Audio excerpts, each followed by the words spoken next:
When Sonic Adventure released for the Dreamcast in the late 90s, it set the foundation for the 3D Sonic formula for years to come. For a little bit less than 10 years, Sonic Team and Sega would use this formula for all 3D Sonic games.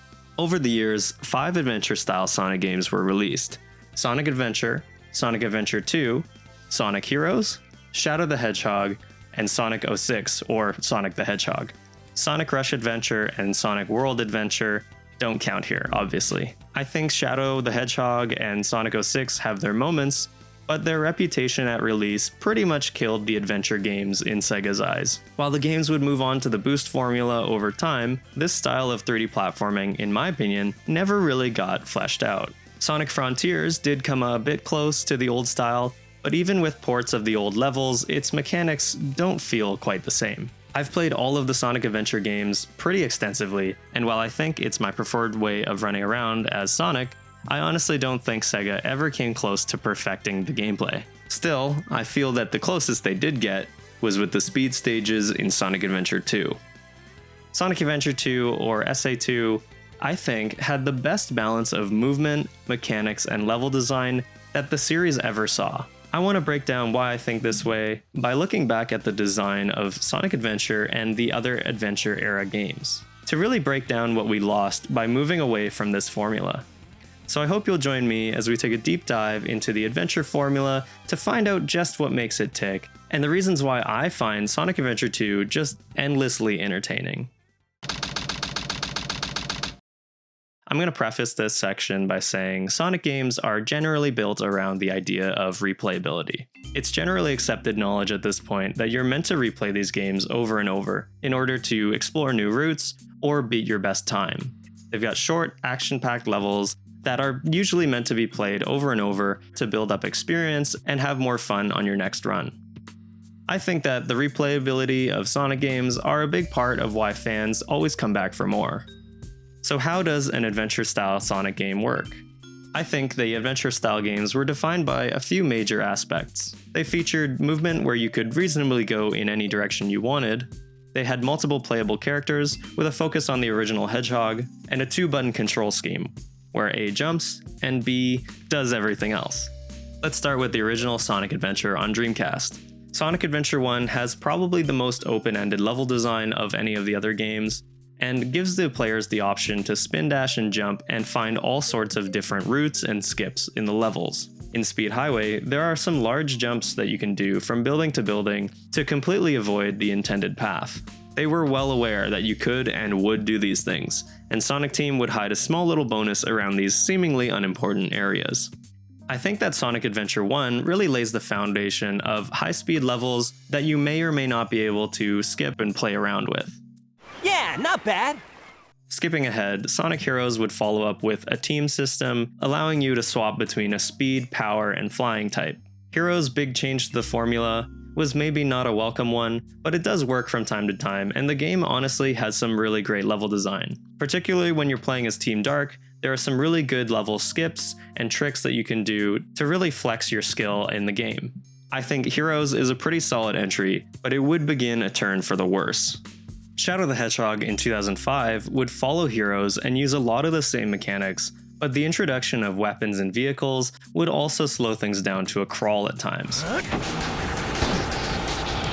the heck is happening? In general, Shadow the Hedgehog suffers a lot of similar problems to Sonic Heroes, but with the addition of an objective system that just serves to pad out gameplay.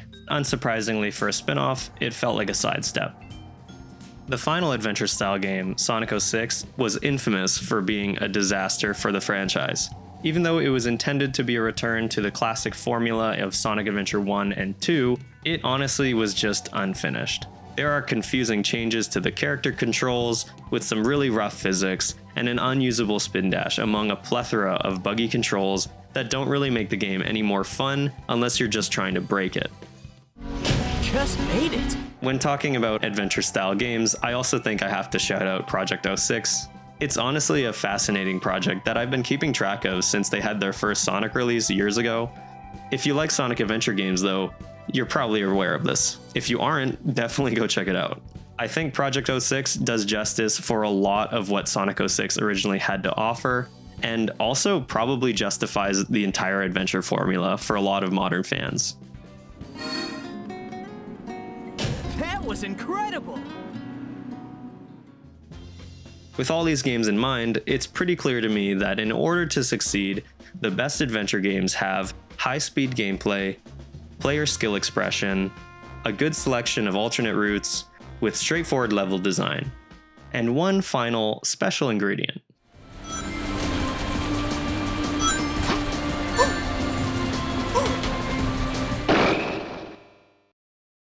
I think all of these games wouldn't be the same without some level of jank. For the record, I'm using jank as sort of a blanket term for unintended things and exploits. You get the idea. Some games with the greatest skill ceilings have some incredibly janky systems. A lot of the times, flexible and expressive are just another way to say broken and jank. Some of my favorite games of all time, like Mario 64, Smash Bros. Melee, or SSX 3, all feature a level of jank that ends up serving them in the long run. If everything worked 100% of the time and had no depth or interest to it, I don't think that these games would be as memorable. I think a lot of people would argue that these games are maybe not as broken as some Sonic games, but I think that's just a matter of experience and perspective. Don't mistake a little bit of playful jank for completely broken mechanics. Sonic 06, for example, is way too buggy and was unacceptable to a point where things were getting in the way of you actually enjoying the game. Oftentimes, some of these things that are maybe exploitable lead to unfun moments that are really too far from the intended idea. I think, though, that the majority of Sonic Adventure style games fall into the fun to mess around in range of brokenness, where the jank creates unpredictability that can make things exciting. When your game is just fun to begin with, having these exploitable mechanics make them more fun for dedicated players. You might have noticed that we skipped Sonic Adventure 2 here, but if you read the title of the video, which you probably did, you'll know that we're getting to that. I think Sonic and Shadows stages from SA2 highlight everything that I find makes these types of games work so well, and we can get into that next.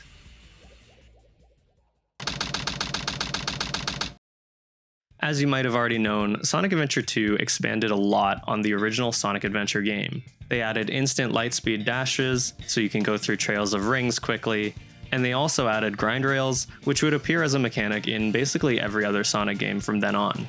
But that's just scratching the surface, since Adventure would expand the moveset to include somersaults, bouncing, and a whole bunch of other interactable objects.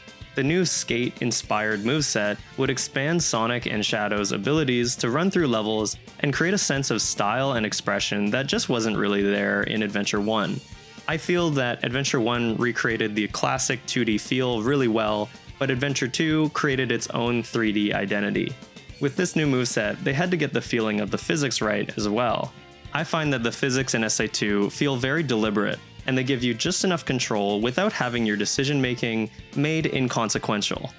It felt like SA2's grind system was so well done from the first try, and later games would never be as dynamic and interesting. Balancing on rails, for example, never really did anything after SA2.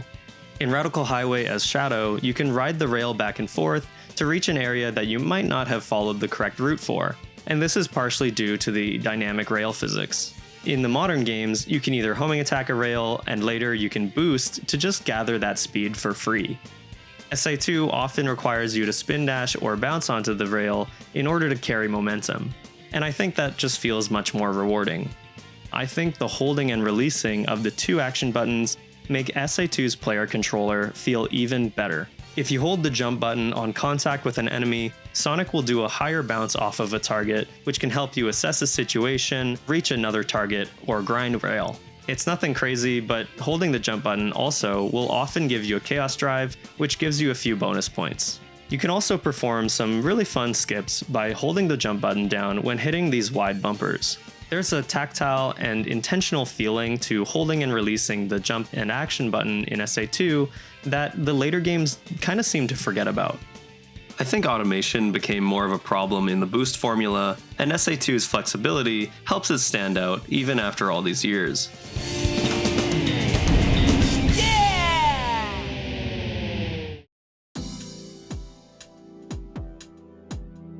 In Masahiro Sakurai's Creating Games series, he did an episode on squeeze and release. The concept is that a good way to make a game exciting is by creating stress and then releasing that tension. I think Sonic Adventure 2's levels are constantly implementing moments of stress and release through short bursts of quick-timed platforming followed by breaks from action. Set pieces like loops and grind rails break up the level design in a really great way that makes the short burst of action feel even better. Loops and stuff like that are basically in every other game, but later games would often take too long during their spectacle moments, or they would just get boring, like waiting for a door to open in Sonic Heroes. In some of the best levels in SA2, like Skyrail and Final Rush, you can engage with risk and reward mechanics, something that Sakurai also speaks about in his series. You can risk falling off the stage in order to perform some crazy jumps from one section of the level to another. This skip in Final Chase is ridiculous and probably one of my favorites to do. The risk and the squeeze is making the jump, and the release and reward is the high speed that you get from landing it. The push and pull in Sonic Adventure 2 is just so satisfying, but it would be meaningless if they didn't acknowledge your gameplay. That's where the trick system comes in. Doing certain actions in certain ways will give you a little trick message like cool or awesome. These usually happen after jumping off of a trickable object like a ramp, or by chaining together homing attacks. It's a really simple mechanic, but it adds so much flavor to your movements. The trick system also works alongside the physics. If you perform tricks with high speed, you'll not only go further, but you'll also earn extra points. Getting a rank after a level was first introduced in SA2, and the systems, I think, are best for balancing not just speed, but style in your gameplay. If you rush through a level in SA2 without really interacting with anything, you might not have enough points to reach an A rank. Huh, no problem. And if you don't have a flawless run where you don't die, you can pretty much say goodbye to that A rank. But I think the somewhat strict ranking in SA2 makes it really rewarding to nail an amazing run for the first time and get that rank. The system also incentivizes you to replay those levels over and over, getting familiar with not just the controls, but the timing of each jump in a route, and getting to know the levels front to back.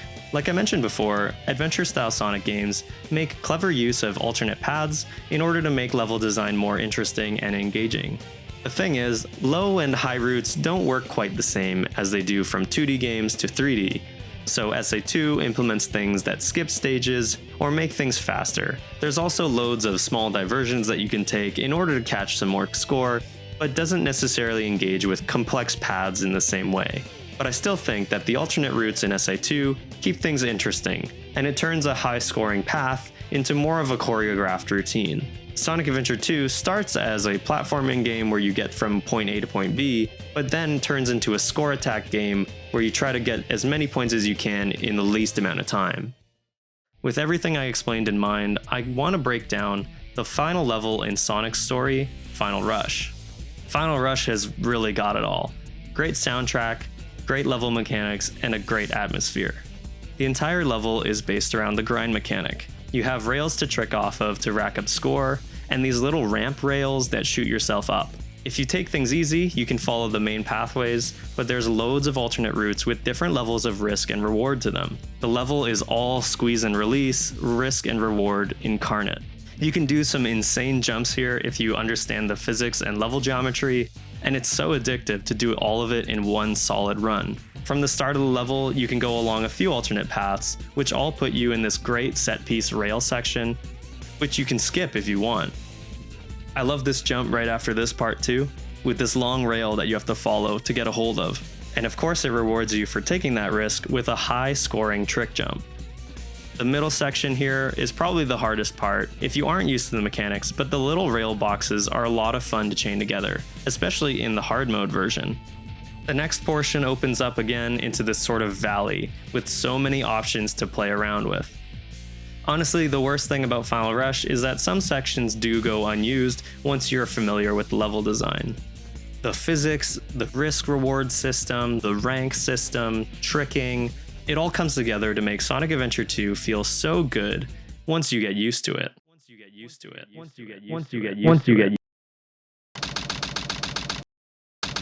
Like I said before, Sonic games require you to replay them many times over to really get a feel for everything. And while some players will catch on like I have, even the best of the series will still have that barrier to entry.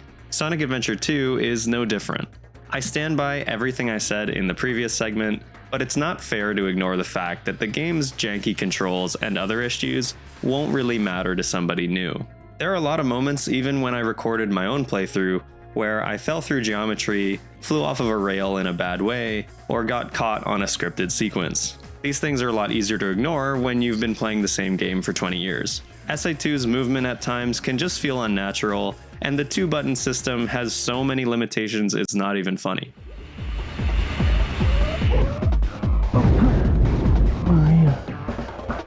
This whole time, I've been focused on the speed stages in Sonic Adventure 2, but you can't ignore that that's only 1/3 of the game. I mean, just looking at the GameCube cover, Sonic and Shadow are only 1/3 of this SA2 pie. And as much as I can get along with those other game modes, they don't even come close to the heights of the Sonic and Shadow levels. Except the Chow stuff, that's perfect the way it is. When you look at the full list of everything SA2 has to offer, it's pretty crazy that this 1/3 of the game makes up the vast majority of my playtime. But on the other hand, you could count it as being so good that it's worth sticking around for, that small sliver of gameplay that you do get. While the adventure-style games haven't really returned in a big way, developers that were fans of the series have taken it upon themselves to create their own spins on the series. I do need to give a lot of these indie games more credit and time, because in fairness, I don't have that much experience with these games, but in my short time with them, I haven't really felt like I have the same click that I do with the original SA2. I find a lot of fan and indie projects focus too much on the large open spaces that you run around in, but I see Sonic Adventure 2 as a really fast-paced, free-running game, more than the sort of large, expansive platformer. I find that a lot of fan and indie projects focus more on the speed of covering a lot of ground, instead of the tightly knit, focused obstacle courses that you would see in Sonic Adventure 2.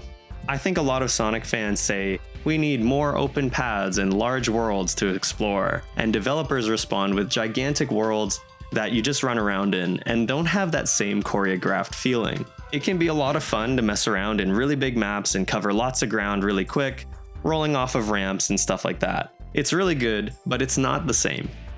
This is brilliant, but I like this. Level design in the first few Sonic Adventure games were defined by their limitations. I think the level of freedom has gone a little bit too far, to the point where you almost don't have to worry about obstacles. It's probably just my own personal experience with these games, but I feel like I want more of what SA2 has to offer. If you know any indie projects that are closer in that style, let me know.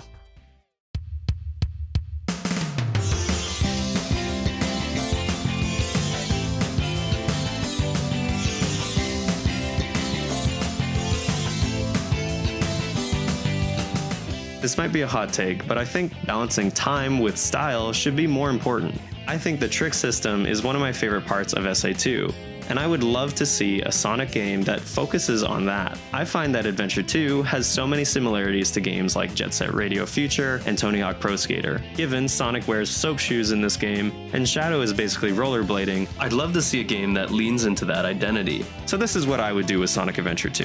New mechanics inspired from Tony Hawk, like wall riding and acid drops, could make the games feel awesome. This one part in Radical Highway already feels great to me, but I think adding some small movement controls like a short hop would make parts like this even better. Imagine adding a little quarter pipe where you can do an acid drop right after this trick ramp, in order to keep your momentum without needing a dash panel. A lot of segments in Sonic Adventure 2 don't give you points when it feels like they should. I would take a few cues from Tony Hawk and add gaps to sections of levels that feel like they should reward you for doing them. I'd also give a small amount of points for using a grind rail, maybe based on distance, and properly explain rail balancing with some UI. It doesn't have to be easy to fall off like in Tony Hawk, but maybe you'd get less points or go slower for not balancing properly. Something from Sonic Unleashed on Wii that I thought was a really good idea and never came back are the action chains. Actions like lightspeed dashing, homing attacking, and grinding on rails should all be able to be considered part of a combo. I think nailing long combo strings where you don't touch the ground would be such a fun way to create routes in levels. Give it a really good UI for earning trick points, and you've got a great formula for an awesome arcade platformer. I've thought for a long time that a Sonic game with a parkour, trick-based focus could be really good, and I'd love to know if you guys agree.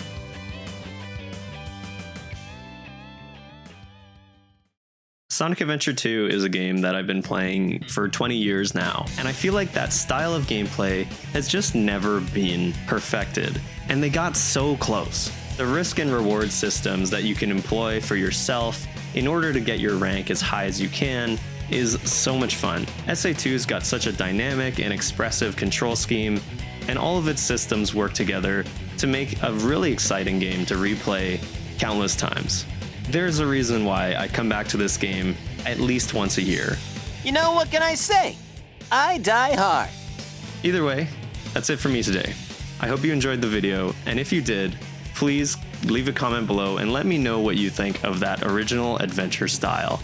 I'd love to know what your opinions are on the Sonic Adventure style games, since I know that it's probably a bit more of a divisive subject, given that there's a lot of fans of the original Sonic Adventure, and maybe even some fans of the later entries like Heroes or Shadow the Hedgehog. Feel free to let me know down below, and I hope you'll subscribe and tune in for the next video. Regardless, I'm glad that you made it all the way through.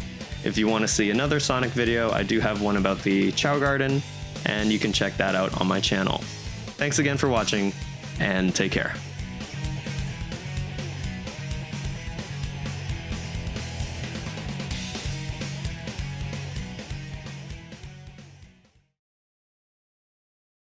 Mechanics, gameplay, style, mechanics.